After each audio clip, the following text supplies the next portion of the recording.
एक आधुनिक वनवास वानवास का परिचय। अनिल शर्मा द्वारा निर्देशित वानवास केवल एक फिल्म नहीं है, यह आधुनिक भारतीय परिवारों की जटिलताओं को दर्शाता एक आईना है।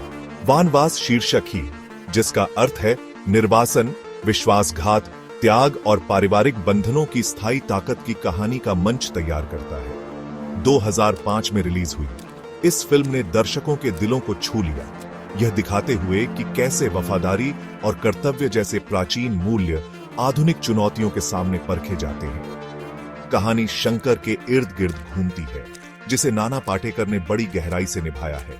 एक ऐसा आदमी जिस पर गलत आरोप लगाया गया और उसे कैद कर दिया गया। शंकर की यात्रा उन लोगों के संघर्षों का प्रतीक बन जाती है जो अपने ही परिवारों के भीतर अन्याय से जूझ रहे हैं। वानवास दर्शकों को विश्वास की नाजुकता और अनियंत्रित महत्वाकांक्षा के परिणामों के बारे में असहज सच्चाइयों का सामना करने के लिए मजबूर करती है।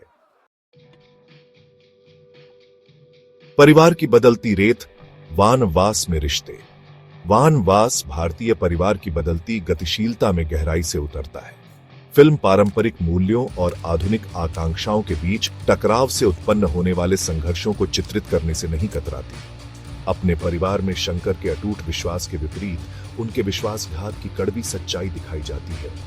हम लालच और ईर्ष्या के बुरे प्रभाव देखते हैं जब शंकर के अपने भाई उसके खिलाफ हो जाते हैं। पारिवारिक विश्वास का यह विघटन कहानी का मूल बनता है, जो सबसे मजबूत बंधनों की कमजोरी को भी उजागर करता है।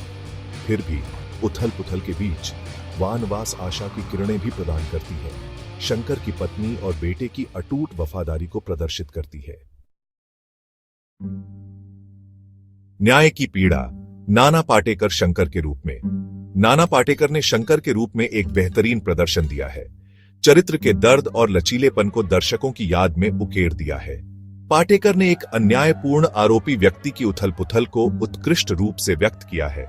उनकी अभिव्यंजक आंखें विश्वासघात की पीड़ा और आशा के सुलगते अंगारे दोनों को दर्शाती है। वह शंकर की शांत ताकत, अपना नाम साफ करने और अपने परिवार के साथ फिर से जुड़ने के दृढ़ संकल्प को पूरी फिल्म में एक शक्तिशाली प्रेरक शक्ति के रूप में दर्शाते हैं। पाटेकर का सूक्ष्म चित्रण वानवास को एक पारंपरिक बदला लेने वाले नाटक से ऊपर उठाता है, इसे मानवीय लचीलेपन और प्रेम की स्थायी शक्ति की मार्मिक खोज में बदल देता है।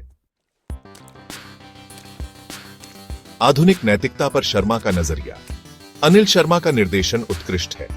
भावनात्मक रूप से आवेशित दृश्यों को शांत चिंतन के क्षणों के साथ सहज रूप से मिलाते हुए शंकर की वर्तमान दुर्दशा का संदर्भ प्रदान करने के लिए वह कुशलता से फ्लैशबैक का उपयोग करते हैं। धीरे धीरे उन घटनाओं का खुलासा करते हैं जिनके कारण उसका पतन हुआ।